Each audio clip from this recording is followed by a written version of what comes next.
The sky burned orange and red as another city fell. Watch from the hill as fire rose from the buildings below. The screams of her people filled the air, mixing with the roar of enemy ships. She had seen this happen to 12 cities now. 12 cities in just 10 days. The Dominion showed no mercy. Was young for only 40 cycles old. Her kind lived for thousands of years in peace. They had built beautiful cities. They had created art and music. They had never needed weapons because they never had enemies. There were small, gentle creatures with soft blue skin and large dark eyes. They spoke through their minds, sharing thoughts like others shared words. Violence was strange to them. War was something they only read about in old books. But the had come anyway. There were massive reptilian warriors.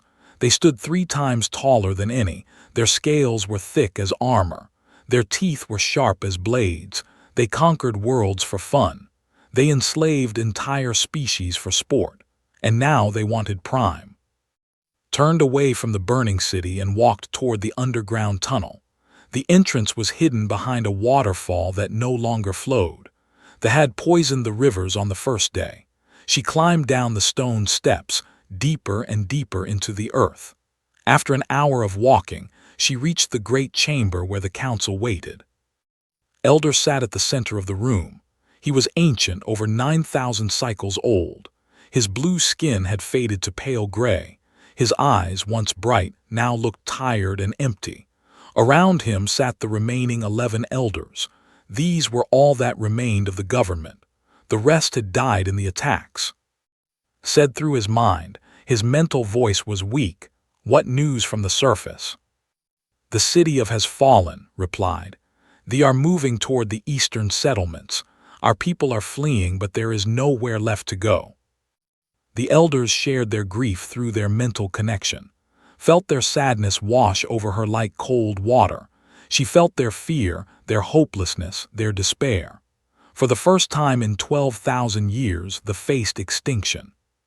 Our shields will fail within 3 days, said Elder. When they do, they will reach this chamber. They will find us. They will kill us all. We sent messages to every ally we had, said Elder. They refused to help.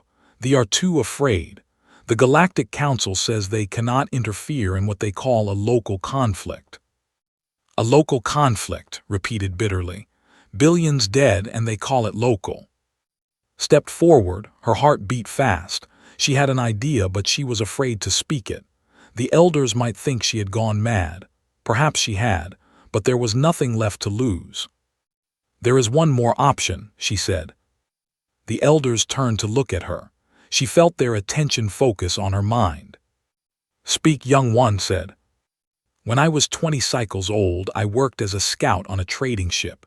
We traveled to many worlds. One day, we stopped at a small moon in the outer rim. There was a human colony there. The room went silent. The elders pulled back their mental connection, as if had said something dangerous. Elder rose from his seat. Humans, he said. You suggest we contact the humans. Yes, said. I lived among them for 6 months. They are not what the stories say. The stories exist for a reason, Elder said. The Galactic Archives classify humans as an apex threat. They are the most dangerous species in the known universe. They destroyed the Horde in 3 cycles. 3 cycles. They had conquered half the galaxy. They wiped out the Raiders, added. Every last one, not even their children, survived. The humans hunt other creatures for sport, another elder said. They eat the flesh of dead animals. They wage wars against their own kind. They are monsters. Listen to their fears. She understood them. Before she met humans, she had believed the same stories. Every child in the galaxy grew up hearing tales of human violence. They were the monsters that parents warned their children about. Stay away from human space, the teachers said. Avoid their ships. Never make eye contact with a human. But had met them. She had lived with them. And she had learned something that the stories never mentioned. They are dangerous, agreed. More dangerous than any species I have ever seen. They fight without fear. They keep going when they should stop. They laugh at death itself. But there is something else about them, something the archives do not record. What? Asked. They protect the weak, said. On the human colony, there was a fire in a building. 20 humans ran into the flames to save strangers. 3 of them died trying to rescue a child they had never met. When I asked why they would do such a thing, they looked at me like I was strange for asking. They said it was simply the right thing to do. The elders exchanged confused glances. I do not understand, said. Why would anyone die for a stranger? That is exactly my point, said. We do not understand them. Nobody does. That is why everyone fears them. But I believe that if we ask them for help, they will come. And if they refuse, asked. Then we are no worse than before. We die either way, but if they say yes, we might survive. Closed his eyes. He reached out with his mind and touched the consciousness of every left alive on the planet. He felt their terror. He felt their pain. He felt the children crying for parents who would never return. He felt the elders praying to gods who did not answer. He opened his eyes and looked at. How do we contact them? He asked. I still remember the communication frequency from the colony, said. It is old, but humans monitor all their channels. If we send a message, someone will hear it. And what do we say? What could we possibly offer them? We have no weapons to trade, no resources they need, nothing of value. Thought about her time with the humans. She remembered a woman named who had worked at the colony, was small for a human, but her eyes held fire. One night had asked her what humans wanted most in the universe. Had smiled and said, a good reason to fight. We offer them nothing, told the council. We simply tell them the truth. We tell them that we are dying. We tell them that our children are dying. We tell them that we have no one else to call. And then we ask them, as one living creature to another, to please help us. That is all, asked, just the truth. Humans value honesty above all things, said. They can smell a lie from across the room. If we try to trick them or manipulate them, they will ignore us. But if we are honest, if we show them our pain without shame, they will not be able to look away. That is their weakness. Their weakness, said. Yes, replied. Humans cannot ignore a cry for help. It is built into their very souls. They will come for us, Elder. I believe this with all my heart. Stood slowly. His old bones ached. His mind felt heavy with grief. But somewhere deep inside, a tiny spark of hope flickered to life. Then send the message, he said, and pray that you are right. Bowed and turned toward the communication room. Behind her, the elders watched her go. Above them, the ships circled like hungry birds. The shields flickered and groaned. Time was running out. But somewhere in the darkness of space, a human ship was waiting. And soon it would receive a call it could not refuse, sat alone in the communications room. The equipment was old. They had not used long-range transmitters in centuries. They had no need to call for help because they had no enemies. Until now. Her fingers trembled as she adjusted the frequency. The numbers came back to her slowly, like a dream from long ago. She remembered the human colony, the small room where had taught her how to operate their communication systems. Just in case, had said with a smile. You never know when you might need to call a friend. Had not understood then, she understood now. The machine hummed to life. A green light blinked, showing that the connection was open. Took a deep breath. She had practiced what she wanted to say, but now the words felt small and weak. How could she explain the death of billions? How could she describe the terror of watching her world burn? She decided to stop thinking and simply speak from her heart. This message is for any human who can hear me, she began. Her voice shook, but she kept going. My name is, I am from the planet Prime. I once lived on a human colony in the Outer Rim. I learned your language there. I learned your kindness there. She paused. In the distance, she could hear explosions from the surface. They were getting closer. Our world is dying. A species called the Dominion has invaded us. They have killed billions of our people. They have burned our cities. They have poisoned our water. We have asked everyone for help, but no one will come. The galaxy is afraid of the everyone is afraid. Tears rolled down her blue cheeks. She wiped them away and continued.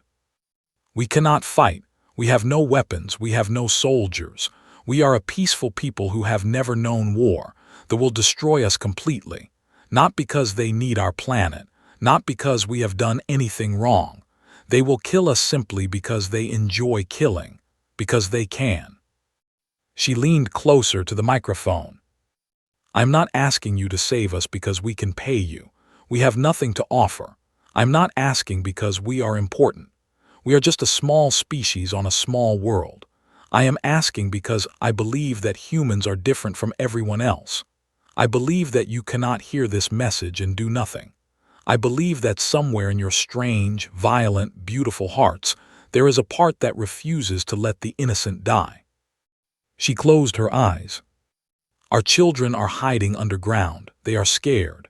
They are asking their parents when the bad things will stop. We have no answer for them, but maybe you do.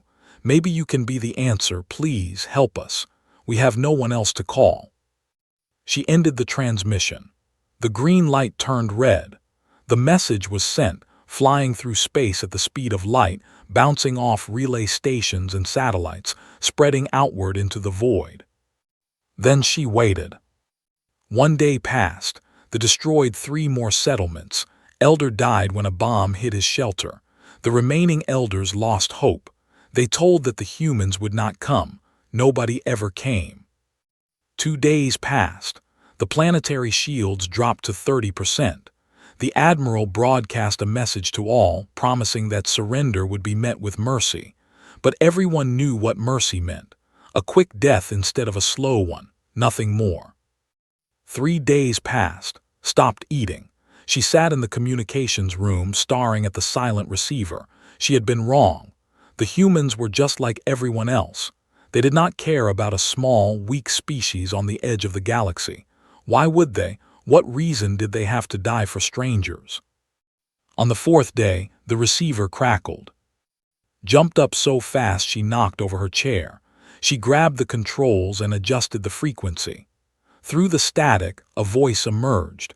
It was calm, clear, and unmistakably human. This is Captain Park of the United Nations ship Defiance. We received your transmission. Please respond. His heart nearly stopped. She recognized that name. Could it be the same woman from the colony after all these years? This is, she replied. I sent the message. You heard it. Every word, the voice said. I need to confirm some details. The Dominion has invaded your planet. You have no military capability. Your allies have refused to help. Is this correct? Yes, all correct. Our shields will fail within hours. When they do, they will kill everyone. There was a pause. Heard voices in the background, humans talking to each other. Then Captain Park spoke again. How many ships are in your system? Our sensors counted over 200 before they failed. Another pause. Heard someone laugh in the background. It was not a cruel laugh. It sounded almost excited. 200 ships, Captain Park repeated, and you called us anyway. You were our only hope, said, are you coming? The longest 5 seconds of life followed. Then the captain's voice returned and something had changed. There was heat in it now. Something that sounded like anger but not directed at. The Defiance is changing course now. We are burning hard toward your system. Estimated arrival time is 16 hours. Can you hold until then? Felt tears streaming down her face. I do not know. The shields are failing. Then we will go faster, Captain Park said. Listen to me carefully. I am going to broadcast on an open channel so that everyone on your planet can hear. I want them to know that help is coming, and I want them to know that they have made a very serious mistake. The channel went silent for a moment. Then a new transmission began, powerful enough to reach every receiver on Prime. People of Prime, this is Captain Park of the human warship Defiance. We have heard your call. We are coming.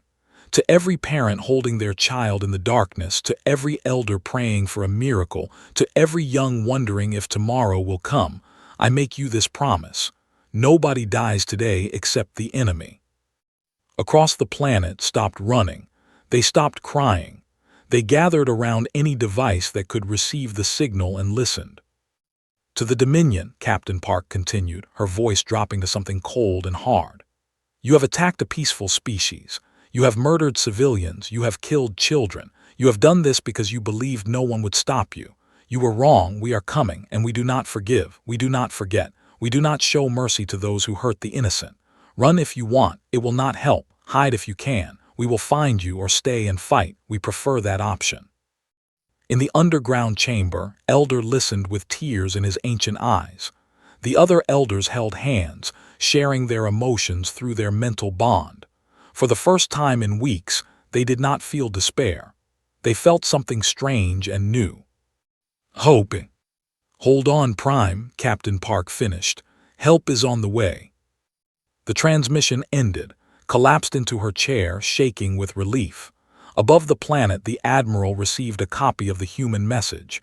He read it 3 times, trying to understand. 1 ship. The humans were sending 1 ship against his entire armada. Was this a joke? Were humans truly so arrogant? He ordered his fleet to prepare for the human arrival. 200 warships against 1. The odds were laughable. The humans would be destroyed in minutes.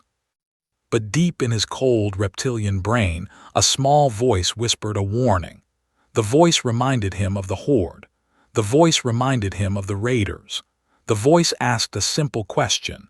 If humans are so easy to defeat, why is everyone afraid of them? The Admiral ignored the voice.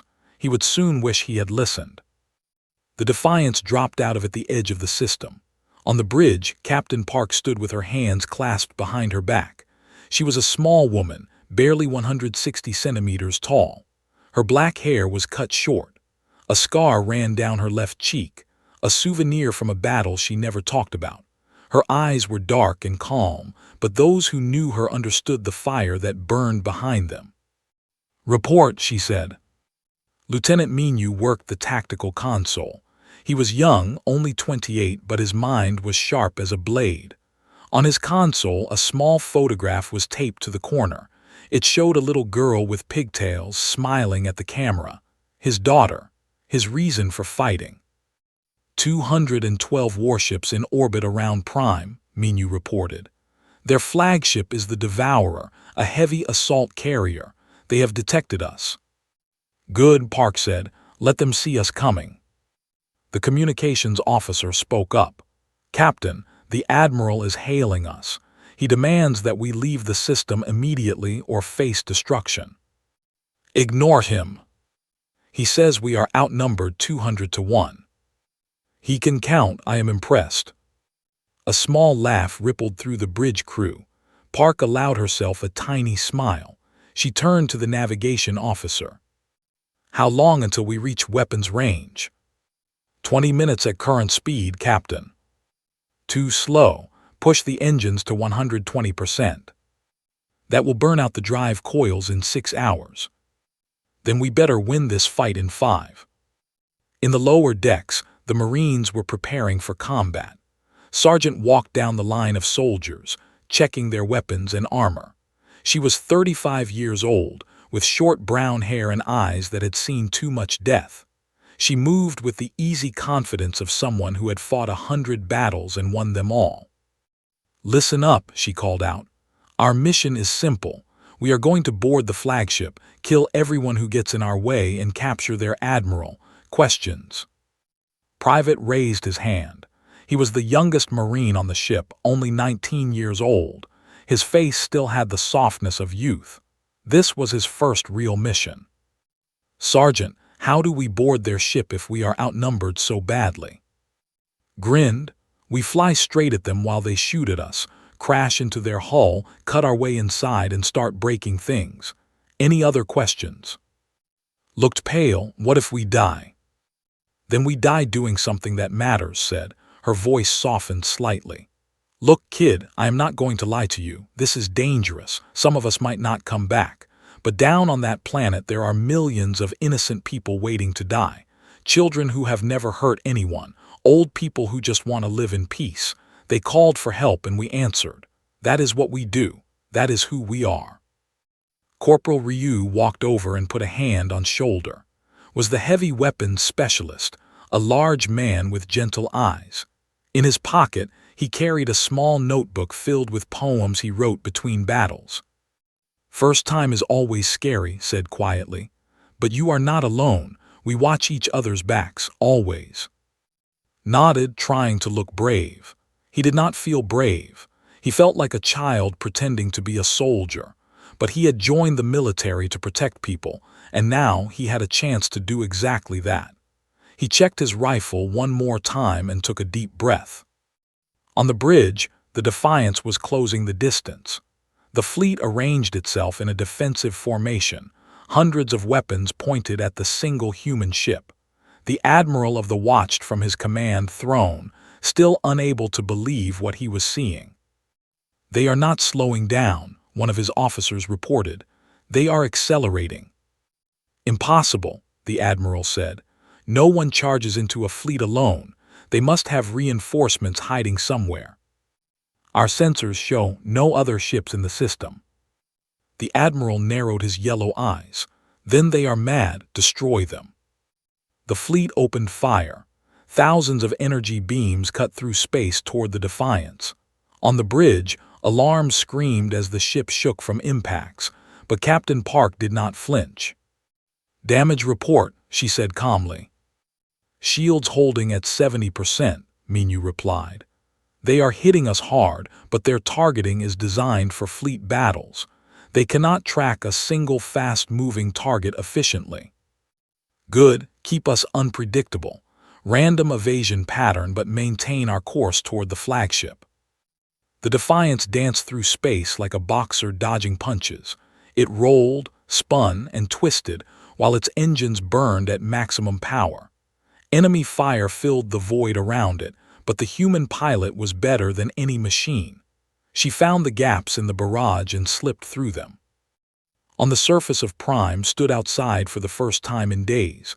The sky was dark with smoke, but she could see tiny flashes of light far above. The battle had begun.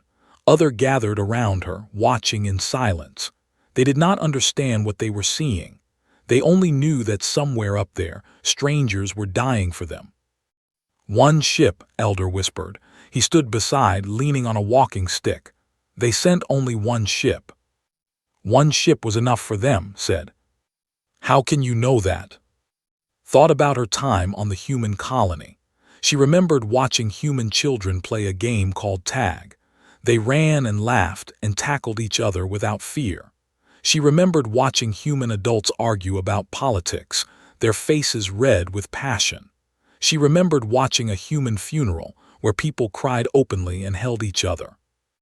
Because they feel everything so strongly, said. They love hard, they hate hard, they fight hard.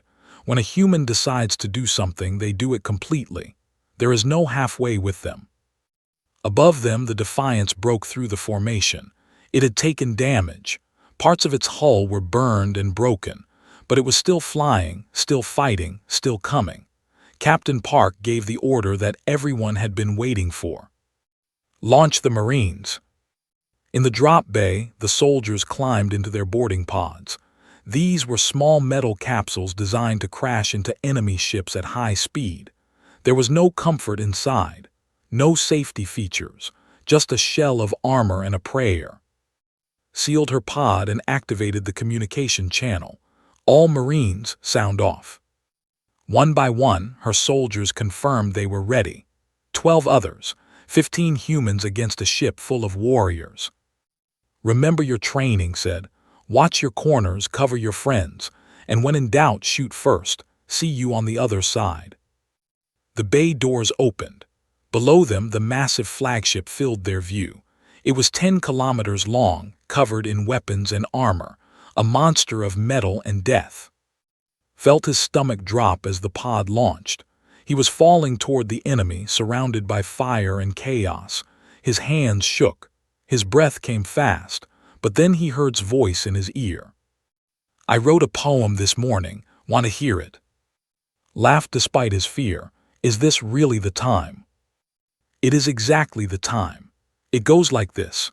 Stars above, death below, we fly through night to face the foe. Not for glory, gold, or fame, but because someone called our name. The pod slammed into the hull. Metal screamed. Sparks flew. Felt the impact shake every bone in his body. Then the front of his pod blew open and he was inside the enemy ship. His voice cut through the noise. Move, move, move. The battle for the flagship had begun. The corridor of the flagship was dark and hot. Red emergency lights flashed on the walls. Alarms screamed through the metal hallways. And in the middle of it all, 15 humans fought like demons. Moved through the enemy ship with deadly precision. Her rifle cracked again and again, each shot finding its target. A warrior charged at her from the left. She dropped to one knee, let him pass over her, and put 3 rounds into his back before he could turn around. Another one came from the right. She pulled her knife and opened his throat in one smooth motion. Push forward, she shouted. The command center is 200 meters ahead. Behind her covered their retreat with his heavy weapon. The massive gun roared like thunder, cutting down soldiers as they poured from the side passages. He was a wall of fire and fury, impossible to pass. Stayed close to the center of the group, his rifle shaking in his hands. He had trained for this. He had practiced 1,000 times on simulations, but nothing had prepared him for the reality. The smell of blood, the screams of the dying, the way a body fell when the life left it. A warrior appeared in front of him, so close he could see the yellow of its eyes. The creature raised its blade, froze. His finger would not move, his body would not respond. Then was there, stepping between them. He took the blade meant for across his arm, grunted in pain, and shot the point blank with his pistol. Stay with me, kid, said. Blood ran down his arm, but he did not stop moving. Stay focused. You can fall apart later. Nodded, something clicked inside him. The fear was still there, but it no longer controlled him. He raised his rifle and fired at the next enemy that appeared. The fell. Did not celebrate. He simply moved to the next target. Above the planet, the space battle had become chaos. The Defiance wove through the fleet like a snake through tall grass. Lieutenant Minu conducted the dance of death from his tactical console, finding weaknesses in the enemy formation and exploiting them without mercy. Target their communication ships first, Captain Park ordered. Blind them, confuse them, make them panic. Already on it, Minu replied. His fingers flew across the controls. Their fleet coordination is collapsing. They are used to fighting species that run away. They do not know how to handle an enemy that attacks. The Defiance spun between 2 cruisers and fired at both simultaneously. One ship lost its engines. The other lost its bridge. They collided with each other in a spectacular explosion. Shields at 30%, the engineer reported. We cannot take much more of this, Captain. We do not need much more time, Park said. She looked at the tactical display. Reinforcements in 5 minutes. She had sent a message when they first received the distress call. 3 other human carriers had changed course immediately. They were burning hard across the sector, pushing their engines past every safety limit, because that was what humans did when someone needed help. They came running. On the flagship's team reached the command center doors. 4 Marines had fallen during the push. 4 good soldiers who would never go home. Did not let herself think about them. Not yet. There would be time for grief later. Right now, there was only the mission. Blow the door, she ordered. Set the charges with his injured arm. Blood dripped onto the explosives, but his hands remained steady. He had been hurt worse than this before. The human body was fragile compared to many species, but humans had learned to keep fighting long past the point where others gave up. The door exploded inward. The Marines rushed through. The command center was a massive room filled with screens and control stations. Dozens of officers scrambled for weapons. At the center stood the Admiral himself, a giant even among his own kind. His scales were dark red, marked with scars from 100 conquests. In his clawed hand, he held a massive blade. "Humans," he growled, "you dare enter my ship." Did not answer with words. She raised her rifle and fired, but the Admiral was fast. He deflected the shot with his blade and charged at her with impossible speed. The other Marines opened fire, but the Admiral's personal guards threw themselves in the path of the bullets. The Admiral swung his blade she ducked under the strike and rolled away. The weapon was too large, too powerful. One hit would cut her in half. She could not match him in strength, so she would have to match him in speed. She dropped her rifle and drew her combat knife. It looked tiny against the Admiral's weapon. He laughed. "You challenge me with that little piece of metal. You are brave for a human, stupid but brave." Smiled, it was not a friendly smile. "My people have killed gods with less." She moved first. The Admiral swung, but she was already past his guard. She sliced his arm, then his leg, then danced away before he could respond. He roared in fury and attacked with wild strength. She let him come, dodging each blow by centimeters, cutting him again and again. The other Marines fought the remaining guards, stood back to back with, protecting the young soldier while eliminating threats, was firing now, really firing, his training finally overcoming his fear. He was not a perfect soldier. His shots were not always clean, but he was alive and he was fighting, and that was enough. The Admiral stumbled. He had lost too much blood. His movement slowed, saw her opening and took it.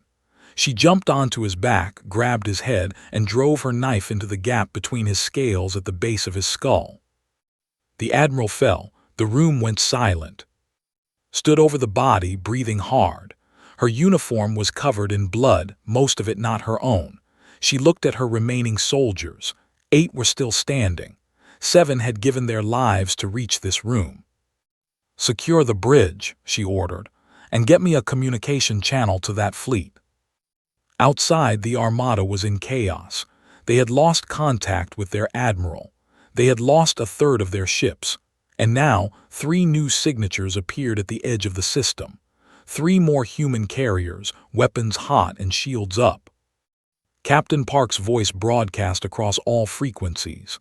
"Attention fleet, your Admiral is dead. Your command structure has collapsed. You have 2 choices. Surrender now and live, or keep fighting and join your Admiral in death. You have 60 seconds to decide." They chose wisely. One by one, their ships lowered their weapons. White flags appeared on their signals, the universal sign of surrender. The battle was over. On the surface of Prime, they watched the sky in amazement. The fires that had burned so brightly before were going dark. The enemy ships were no longer attacking. Instead, they were retreating, fleeing, running away from the planet they had tried to destroy. Fell to her knees. Around her, others did the same. They did not have words for what they felt. Their minds touched, sharing the overwhelming emotion that flooded through their entire species. Relief, gratitude, wonder. They were going to live, because somewhere in the vastness of space, humans had heard their cry and answered. Elder placed his hand on shoulder. "You were right," he said softly. "They came, they actually came." Looked up at the sky, where human ships now circled like protective guardians. She thought about and her soldiers, fighting in the darkness of an enemy vessel. She thought about Captain Park, standing calm while the universe exploded around her. She thought about, young and afraid, learning to be brave. "They always do," she whispered. "That is what makes them human." 3 days had passed since the battle ended. The sky over Prime was clear again. The fires had stopped burning. The rivers, though still poisoned, had begun to flow once more. Life was returning to a world that had nearly died. Captain Park stood in a field of blue grass at the edge of what used to be the city of. Behind her, the crew of the Defiance and the surviving Marines formed neat rows. In front of her, 12 metal cases rested on a stone platform. Each case held the body of a human soldier who would never go home. They had gathered by the thousands to witness the ceremony. They did not understand human mourning rituals, but they understood respect. They understood sacrifice. They stood in perfect silence, their minds connected in a web of shared sorrow. Park held a small tablet in her hands. She looked at it for a long moment, then began to read. Private, age 22, killed while providing cover fire for his squad. He wanted to be a teacher when he retired. She paused.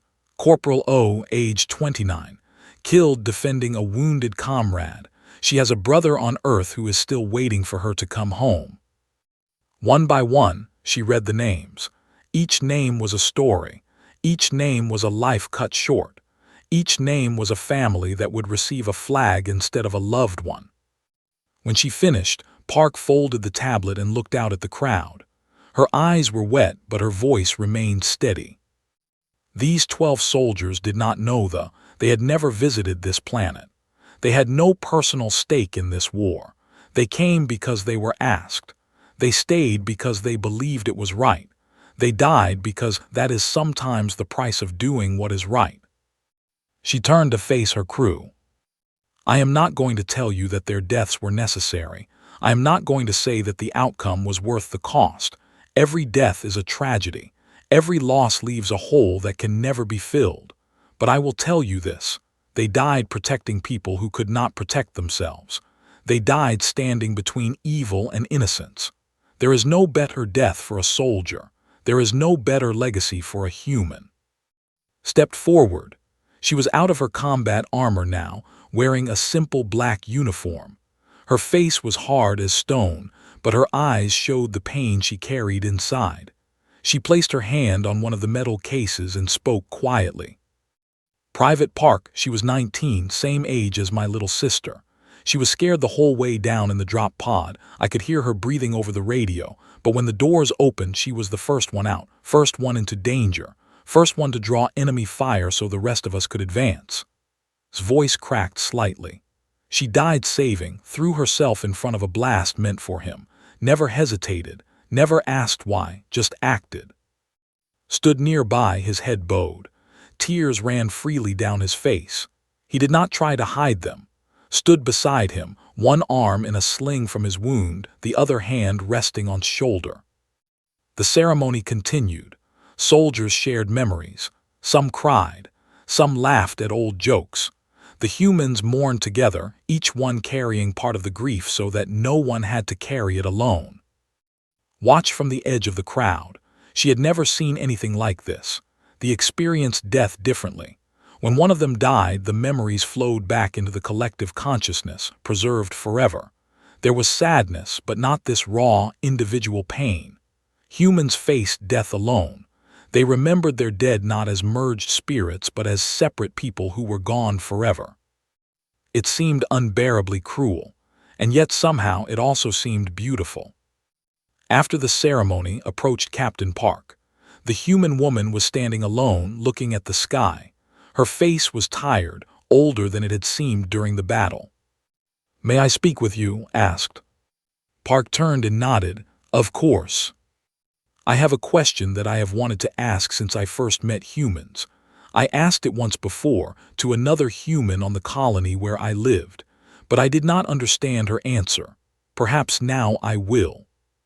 "Ask." Gathered her thoughts. Why do you fight for strangers? Why do you die for species you have never met? The galaxy is vast. There is always suffering somewhere. You cannot save everyone. So why do you keep trying? Park was quiet for a long moment. Then she reached into her pocket and pulled out a small photograph. It was old and worn, the edges soft from years of handling. In the picture, a young human girl smiled at the camera. She was maybe 5 or 6 years old with dark hair and bright eyes. "This is my niece," Park said. "Her name is, she lives on a colony about 30 light years from here, safe, protected, happy." She looked at the photograph with soft eyes. "When I was young, about her age, I was attacked by raiders. My parents hid me in a basement while they went a fight. They died trying to protect our neighborhood. I survived because strangers, people my parents had never met, came to help. They drove off the raiders. They found me in the basement. They raised me when I had no one else.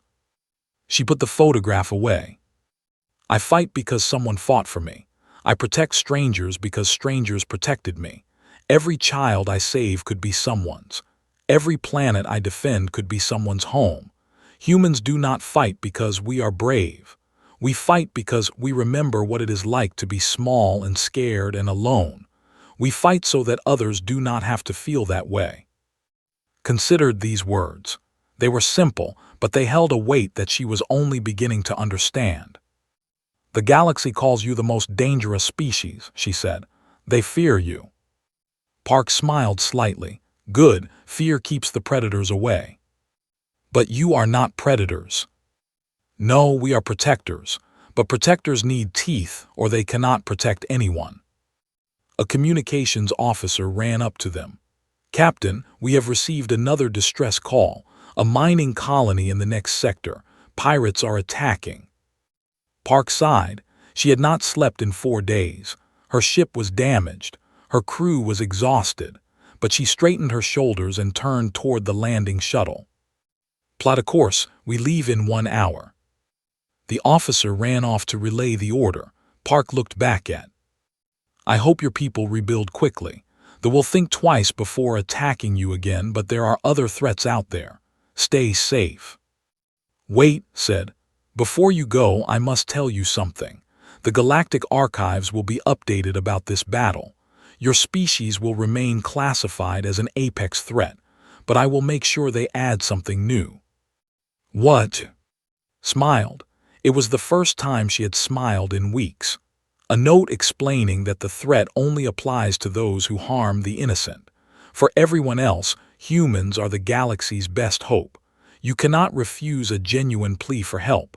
The archives will call it your weakness. Park laughed, a real laugh that lit up her tired face. They would not be wrong. She walked toward the shuttle and followed her, looked different now. He still had the same young face, but his eyes had changed. They held something new, not hardness but depth. He had seen death. He had faced his fear. He had survived. He was not the same boy who had boarded the ship a week ago. Do we ever get to rest? He asked. Clapped him on the shoulder. Rest is for species who do not have a reputation to maintain. Smiled and pulled out his notebook. I am working on a new poem about this battle. Want to hear the first line? Not really, said, but he was smiling. The shuttle lifted off. Watched it rise into the sky, carrying the humans toward their next battle, their next rescue, their next impossible mission. She wondered how many more times they would answer a call from strangers. She wondered how many more times they would bleed and die for people they had never met. The answer, she realized, was simple. They would keep answering until there were no more calls to answer, because that was who they were. That was what they had chosen to be. Across the galaxy, the message spread. A peaceful species had faced extinction. They had called into the void with no hope of answer, and humans had come, 1 ship against an armada, 15 soldiers against thousands. They had come anyway. Other desperate species heard the story. Other conquered worlds took note.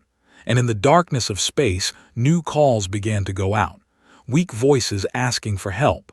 Small species praying for a miracle. And somewhere always a human ship changed course. A crew prepared for battle. A captain made a promise. Hold on, we are coming.